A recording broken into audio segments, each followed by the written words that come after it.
Hello, what's up guys? Welcome back to my channel. Hello guys, welcome back to our channel. आज चाहिँ college जाँदैछौँ farewell programme हाम्रो 12 लाख दिइरहेको छु 12 रिलाएको exam सकेपछि पहिला 12 के दिइरहेको छु यहाँ कलेज जाँदैछौँ बाटो चाहिँ यस्तो साइकल चलाउँदै ल भाइ अब कलेजमा भेटौँ ल मेरो भ्लग चाहिँ धेरै पछि आयो यार अनि गाइस मेरो अझै एउटा भ्लग आउँछ भोलि म हेटौँडा जाने यो भ्लग भोलि आउँछ अनि भोलि भगाएपछि अर्को भ्लग बनाउँदै हुन्छ हेटौँडाको भ्लग आउँछ पर्सि यो भ्लग भोलि नआउँछ स्कुलको बाटो यस्तो हिजो यो बाटो क्या गनाएको थियो नि है पसिनाको गनाएर थियो यो बाटो हिजो तातेको उसमा पानी परेको क्या चाहिँ साला यहाँ आउँदा त आमा सिनोभन्दा कम गनाएको थिएन यार हिजो रोड पनि लास्टै गनाउँछ के भन्ने है मैले एक्सपिरियन्स गरेको छु नि रोड गनाएको मैले गरेको क्या हिजो मैले रोड गनाएको एक्सपिरियन्स गरेँ पुरा मान्छे पसिना जस्तो गनाइरहेको ल हामी कलेजमा ल्याइसक्यौँ कोही आएको जस्तो लागेन मलाई भित्र गएर नि भेटौँ ल अब को आयो को आएन भनेर कोही छैन है कलेजमा त आयो कोही पनि छैन कलेजमा त हामी मात्र अन्त ड्राइभर अङ्कलहरू हुनुहुन्छ सरहरू आएनन् सरहरू त कोही आएन नै खाली छ स्कुल त पुरै मलाई त 6 बजे आऊ भनिरहेको थिएँ कि म ढिलो आयो त सर अझै ढिलो माथि ट्रस्टको मुनि गर्ने हो ट्रस्टको मुनि बसेर प्रोग्राम गर्ने हो हिँड्दा म त बस्छु रे यो हाम्रै ब्याज लिइदिएको यो सिसा एसी ब्याज 2080 माथि त गर्ने प्रोग्राम अब स्कुल टुर गर्न पऱ्यो भगमा कोही छैन त्यो बेला गर्ने हो यस्तो रहेको त 5 वटा बस छ सबभन्दा पुरानो हो र थोत्रो पनि यही सबैभन्दा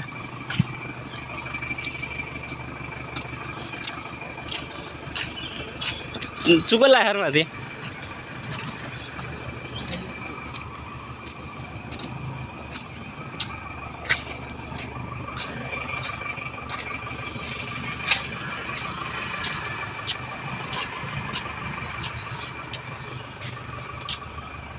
यस्तो रहेको छ स्कुल माथिको बिल्डिङ यो त माथिको टपको चाहिँ नयाँ बनाएको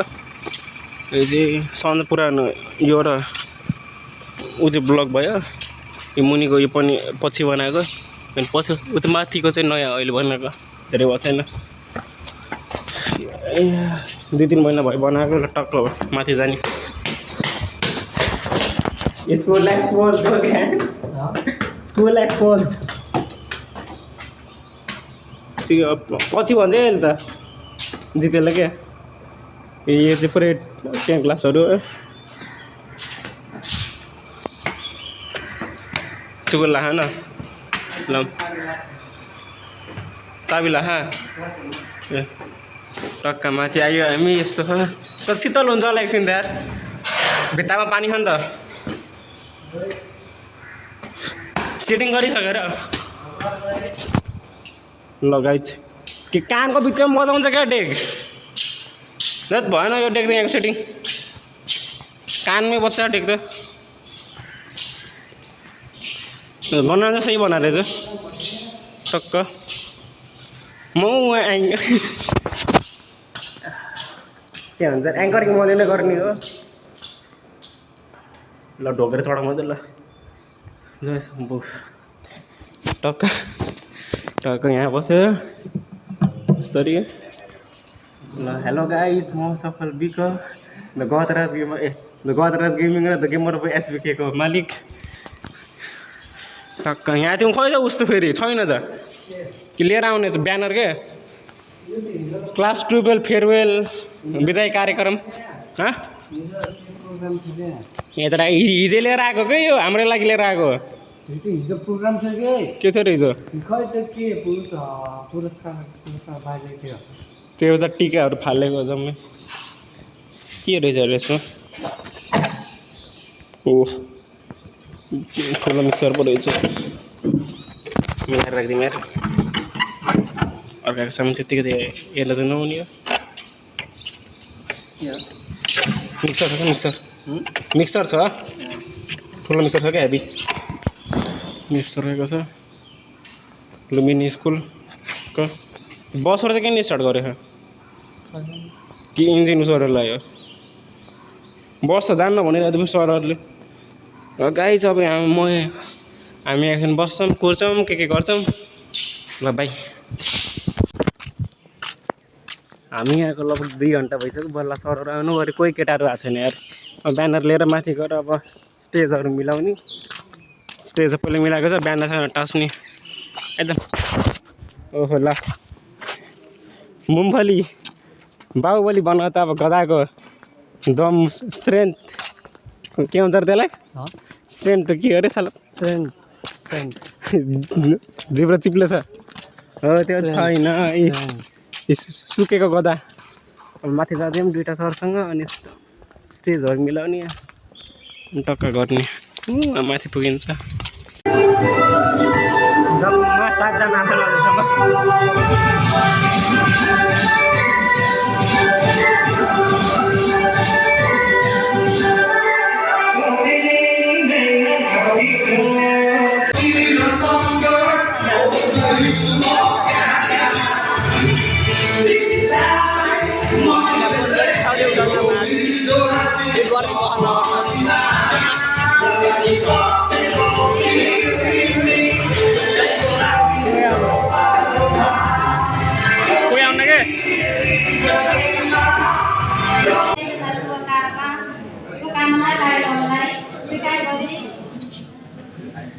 यस्तो चन्द्रलाग्दो घाममा पनि उपस्थित भएकोमा यहाँहरूलाई म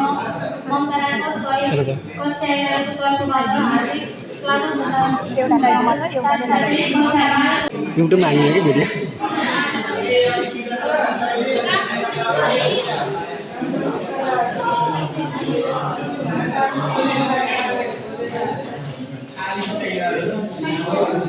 हो भने आफ्नो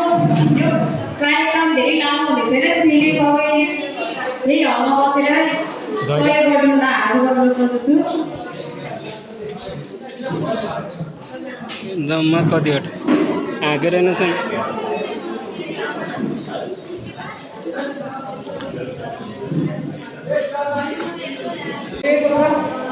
यस कार्यक्रमका सभापति महोदय आजको यस कार्यक्रमका प्रमुख अतिथि विद्यालय व्यवस्थापन समितिका अध्यक्ष सञ्जय गङ्गाबहादुर गुरुङज्यू यसै गरी विद्यालय व्यवस्थापन समितिका सदस्यद्वय मुक्तिबहादुर भण्डारीज्यू त्यसै गरी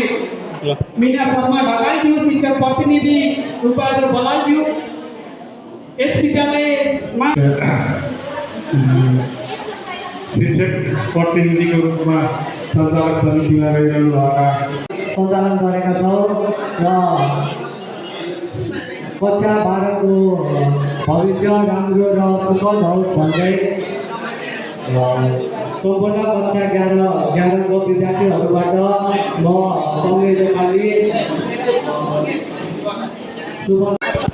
खानाले फेरवेल पनि सक्यो फेरवेल गरेर 2 वर्ष लाग्यो यार 81 सालमा सुरु गरेको 82 सालमा भ्याइयो कस्तो लाग्यो कार्यक्रम जिन्दगीको पहिलो छ फेयरवेल होला विदाई कार्यक्रम जुनमा एउटा पनि डान्स थिएन त्यही हो क्या त्यसले रहेछ झोला यो त्यो सभापतिज्यू सञ्चालिका अर्को सञ्चालक ल अब जलपान कार्यक्रम सुरु भएको छ जलपान गर्न जाऊँ सभापतिज्यू सभापति र सञ्चालक सकेन है देखिदिएर आइतम खाना पुरो 1700 दिए पनि उठाउन पर्यो नि यार